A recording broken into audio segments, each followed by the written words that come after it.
Student exercise 5.1 का question number 1 पे आते हैं। सिद्ध कीजिए कि f x is equal to function दिया हुआ है 5x minus 3, x is equal to 0, x is equal to minus 3, x is equal to 5 पर संबंध है। ठीक हो गया। अब आपको फंक्शन क्या दिया हुआ है, f x is equal to 5x minus 3। एक पॉलिनोमियल फंक्शन है, ठीक है। पॉलिनोमियल फंक्शन अपने आप में थ्रू आउट कंटिन्यूअस होते हैं। जैसे ये वाला फंक्शन है आपका f x is equal to 1 जब एक्स की वैल्यू 0 है, 0 से छोटी है, और f x is equal to 2 जब एक्स की वैल्यू 0 से बड़ी है। 0 से बड़ी के लिए कुछ और है फंक्शन और 0 से छोटी के लिए कुछ और है फंक्शन। ऐसी स्थिति में फंक्शन की लिमिट निकालने के लिए हमको लेफ्ट हैंड लिमिट और राइट हैंड लिमिट निकालनी पड़ती है, और तब देखना पड़ता है कि दोनों लिमिट बराबर है कि नहीं, लेफ्ट हैंड लिमिट और राइट हैंड लिमिट बराबर है या नहीं। जहां पर माना एक्स इज इक्वल टू 2 पे निकालना है, तो 2 के राइट में फंक्शन यदि कुछ और डिफाइंड है, 2 के लेफ्ट में कुछ और डिफाइंड है, तो ऐसी स्थिति में एक्स इज इक्वल टू 2 के लिए लिमिट यदि निकालनी है, ठीक हो गया, तो लेफ्ट हैंड लिमिट और राइट हैंड लिमिट देखनी पड़ेगी, क्योंकि फंक्शन वहां डिफाइंड है। X the value of x greater than 2 के लिए कुछ और है और लेफ्ट देन 2 के लिए कुछ और। परंतु यहां पर आप देख रहे होंगे ऐसा फंक्शन कुछ डिफाइंड नहीं है। इट मींस आप कह सकते हैं ये पॉलिनोमियल फंक्शन है, ये थ्रू आउट कंटिन्यूअस होना है। पर हमने चेक कैसे करेंगे उसको आप देखिए। मतलब मेरा कहने का मतलब है कि यहां पर हम लेफ्ट हैंड लिमिट और राइट हैंड लिमिट नहीं निकालेंगे, क्योंकि ऐसा एक्स इज इक्वल टू 3, 3 से बड़े के लिए कुछ और 3 से लेफ्ट कम के लिए नेबरिंग पॉइंट 3 के ना, 3 से बड़े और 3 से छोटे, उसके लिए अलग अलग फंक्शन डिफाइंड नहीं है। फंक्शन यही है, आपको दे रखा है। तो ऐसी स्थिति में डायरेक्ट हम क्या निकालते हैं, लिमिट निकालते हैं। लिमिट x टेंड्स टू 3, ठीक है। यहां पर आपको बहुत क्लियर हो जाना है कि left hand limit right hand limit कब निकालते हैं और कब डायरेक्ट हम लिमिट निकालते हैं। ठीक हो गया। तो लिमिट x टेंड्स टू 3, कितना है x की value 5x minus 3, and directly I can write minus 3 and that is 5 में 15 माइनस 3 कितना होंगे 12 होंगे। ठीक हो गया। और अब निकालिए f3 means the value of the function at x is equal to 3। At x is equal to 3 पर इस फंक्शन की वैल्यू, मतलब जहां जहां x है वहां मैं क्या करूंगा 3 रखता जाऊंगा। तो एफ एक्स आपका 5x प्लस 3 है, यदि मैं 5x माइनस 3 है, यदि मैं x इक्वल टू 3 कर दूंगा, ये कितना बन जाएगा 5 into 3 minus 3 and that is equal to 12 हो गया। तो आपने क्या देखा है यहाँ, limit x tend to 3 f x is equal to at 3 means limiting value of the function at x is equal to 3 and value of the function at that point x is equal to 3 both are equal. यदि ऐसा है तो function को आप क्या कहते हैं, this implies that f x is equal to 3 पर संतत है। ठीक है। कोई function f x is equal to c पर संतत होगा डेफिनेशन में कब, when limit x tends to c f x is equal to f c होता है। मतलब उस पॉइंट पर फंक्शन की वैल्यू इज इक्वल टू किसके, फंक्शन की वैल्यू लिमिट फंक्शन की लिमिटिंग वैल्यू और फंक्शन की उस पॉइंट पर वैल्यू दोनों क्या हो जानी चाहिए, इक्वल हो जानी चाहिए, ये डेफिनेशन। तो उसी समय निकाल दिया। तो 3 पे तो फंक्शन आपका क्या हो गया, ये तो आपका कंटिन्यूअस हो गया। संतत का मतलब क्या हुआ, कंटिन्यूअस। संतत जो शब्द है वो हिंदी का शब्द है, संतत का मतलब इंग्लिश में आप कहेंगे कंटिन्यूअस। अब at x is equal to 0 आप देखिए, ठीक हो गया। अच्छा 3 भी नहीं था, चलिए मैंने माना निकाल दिया। At x is equal to आप 0 पे देखिए, ठीक हो गया। मैंने एक 3 पे भी निकाल दिया, minus 3 point x is equal to 0 और 5 है, तो at x is equal to 0 पे देखिए लिमिट निकाल दीजिए फंक्शन की। Limit x tends to 0 f x is equal to कितना हो जाएगा, limit x tends to 0 f x means 5x minus 3। यहां पर भी function x is equal to 0 में लेफ्ट हैंड के लिए लेफ्ट हैंड लिमिट और राइट हैंड लिमिट के लिए फंक्शन अलग अलग डिफाइंड नहीं है, यही फंक्शन आपके पास है, तो डायरेक्ट हम ऐसे फंक्शन की लिमिट निकालते हैं। तो 5 into 0 minus 3 that is equal to -3 and the value of the function at 0 is equal to f0, जहां जहां x है वहां क्या कर दूंगा 0 कर दूंगा, तो 5 into 0 minus 3 and that is -3, दोनों बराबर आ गए। Limit x tends to 0 fx is equal to f0, this implies that fx is continuous at x is equal to 0, fx x is equal to 0 पर क्या है समतल। ठीक होगी तरीका निकालना। अब मैं एक पॉइंट और ले लेता हूं, एक पॉइंट पर और देखिए आप, x is equal to -3 पे देखिए, इस -3 पे भी देखिए फंक्शन सीधा ये डिफाइंड है, -3 से छोटी वैल्यू के लिए कुछ और, -3 से बड़ी वैल्यू के लिए कुछ और, ऐसा फंक्शन कहीं डिफाइंड नहीं है। तो directly I can calculate the value of the limit of the function. तो आप देखिए limit x turns to -3 fx कितना हो जाएगा, limit x turns to -3 fx का मतलब कितना हो गया 5x -3 and that is equal to 5 into -3 -3 -15 -3 कितना हो जाएगा -18। x टर्न्स टू -3 मतलब जहां x है वहां -3 रख दीजिए, तो ये हो गया -18। अब value of the function at x is equal to -3, at -3 का मतलब क्या हुआ कि x की जगह पे आप 3 फंक्शन की value x is equal to 3 पे, तो ये कितना हो जाएगा, डायरेक्ट जहां जहां x है वहां -3 कर लीजिए, -3 -3 तो -15 -3 एंड दैट इज -18।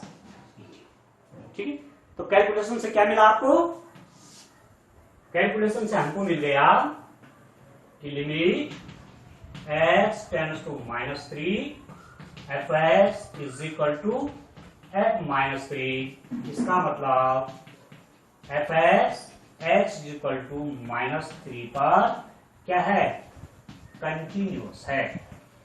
कंटिन्यूअस मतलब संतत। ठीक है, fx at x is equal to -3 this function is continuous.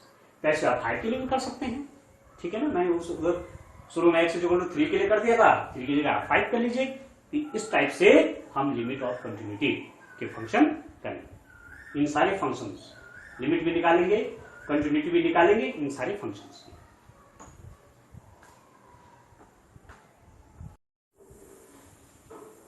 Exercise 5.1 का क्वेश्चन नंबर 3 का बी। देखिए इंटरमीडिएट की सीबीएसई का जो सिलेबस है, इंटरमीडिएट मैथमेटिक्स में 2 बुक है, मैथमेटिक्स पार्ट फर्स्ट और मैथमेटिक्स पार्ट सेकेंड। तो अभी पार्ट फर्स्ट में है आपका ये कंटिन्यूटी एंड डिफरेंशियबिलिटी, उसमें एक्सरसाइज 5.1 आप चाहे हिंदी मीडियम की बुक देखिए चाहे इंग्लिश मीडियम की बुक देखिए, केवल ट्रांसलेशन है, बाकी क्वेश्चन एक ही है। तो question number 3b is equal fx is equal to this, और यही सीबीएसई का सिलेबस उत्तराखंड बोर्ड ने भी अडॉप्ट किया हुआ है, तो उत्तराखंड बोर्ड के लिए भी ये बुक्स आपकी चलती है। तो सीबीएसई की पढ़ाई हो चाहे उत्तराखंड बोर्ड की हो, क्योंकि सिलेबस एक ही है, बुक्स एक ही हैं, इसलिए कोई दिक्कत नहीं है। अब आप देखिए क्वेश्चन नंबर 3 का भी आपको इस फंक्शन की कंटिन्यूटी चेक करनी है। fx is equal to 1/x - 5, x is not equal to -3, ये आपको दे रखा है। इसका सॉल्यूशन करते हैं। fx is equal to 1/x - 5 and x is not equal to 5. x is not equal to 5. x की वैल्यू आपकी 5 नहीं होनी चाहिए, क्योंकि x 5 हो गया तो डोमेन में 0 हो गया, और 1/0 क्या बन गया, 1/0 अनडिफाइंड बन गया। तो this function is not defined for the value of x is not equal to 5। ठीक है, आप कह रहे हैं इस फंक्शन की कंटिन्यूटी चेक कीजिए। ये फंक्शन संतत है नहीं है, संतत मतलब कंटिन्यूअस। ये फंक्शन कंटिन्यूअस है कि नहीं है, इसका मतलब आपको पूरा रियल लाइन के लिए सारे रियल नंबर के लिए फंक्शन की कंटिन्यूटी चेक करनी है। ठीक हो गया। Taking x is equal to a, कोई नंबर ले आया ए बिलोंग्स टू आर। अभी जनरलाइज हो गया, मैंने किसी पॉइंट के लिए मतलब किसी भी रियल नंबर के लिए जनरलाइज कर दिया और ए की वैल्यू 5 नहीं होनी चाहिए, तब ये फंक्शन डिफाइन नहीं है। ठीक हो गया। तो जैसे मैं कह रहा था कि फंक्शन ऐसा डिफाइन है कि इस पॉइंट के राइट में कुछ और है, इस पॉइंट के लेफ्ट में कुछ और है, लेफ्ट हैंड लिमिट के लिए कुछ और निकलेगा, राइट हैंड लिमिट के लिए कुछ और निकलेगा, ऐसा नहीं है। थ्रू आउट है, थ्रू आउट डिफाइंड है फंक्शन, केवल x इक्वल टू 5 पे नहीं है।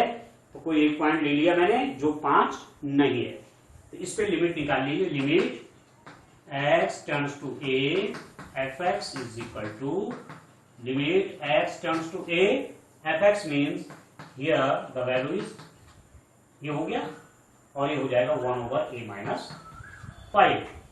और दूसरा है fa, fa means the value of the function at x is equal to a, तो ये कितना हो जाएगा 1 ओवर a माइनस 5। तो ये फंक्शन की वैल्यू हो गई x is equal to a पे, अरे उसकी लिमिट हो गई। ठीक है, यहाँ a की वैल्यू 5 नहीं है, 5 नहीं है। तो दिस इंप्लाइज दैट आपको क्या मिला कि limit x turns to a fx is equal to क्या मिला, fa मिल गया। ये तो डेफिनेशन है फंक्शन की कंटिन्यूटी की। क्या डेफिनेशन है? जिस पॉइंट पर फंक्शन की कंटिन्यूटी चेक करनी है उस पॉइंट पर फंक्शन की लिमिट की वैल्यू और फंक्शन की वैल्यू उस पॉइंट पर दोनों क्या होनी चाहिए, इक्वल होनी चाहिए ना। तो इस पॉइंट पर x is equal to a पर, इस पॉइंट a पर फंक्शन की लिमिट और फंक्शन की वैल्यू दोनों क्या होगी, इक्वल होगी। तो इसका मतलब fx किस पे, x is equal to a belongs to r। आप समझ रहे? ये लिखना जरूरी है क्योंकि रियल लाइन पे देख रहा हूं, रियल नंबर के लिए देख रहा हूं, a is not equal to 5 पर क्या है ये, संतत कंटिन्यूअस। ठीक हो गया। अब किस फंक्शन की चेक करेंगे? अब हम ये दूसरा जो फंक्शन है इसी का पार्ट वो है नेक्स्ट वाला, आप देखिए दूसरा पार्ट है इसी का fx is equal to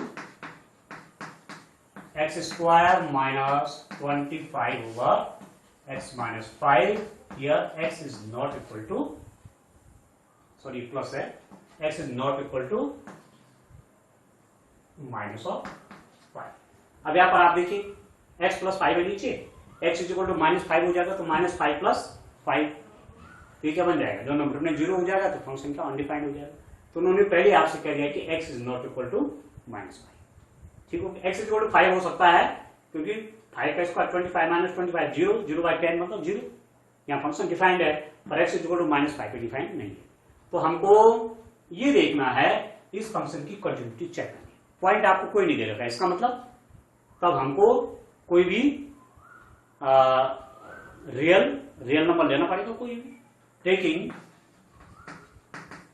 x is equal to, for example मैंने लिया b belongs to r।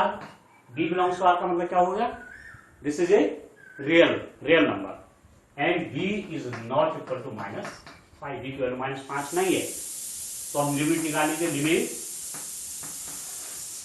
x tends to b fx is equal to limit x turns to b, fx means x square minus 25 over x plus 5, and this is equal to limit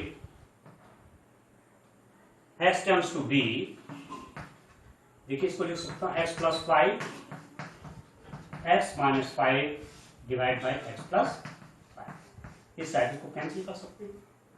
ठीक हो गया। अब जैसे ही x turns to b हो जाएगा, ये बन जाएगा आपका b माइनस 5 हो जाएगा।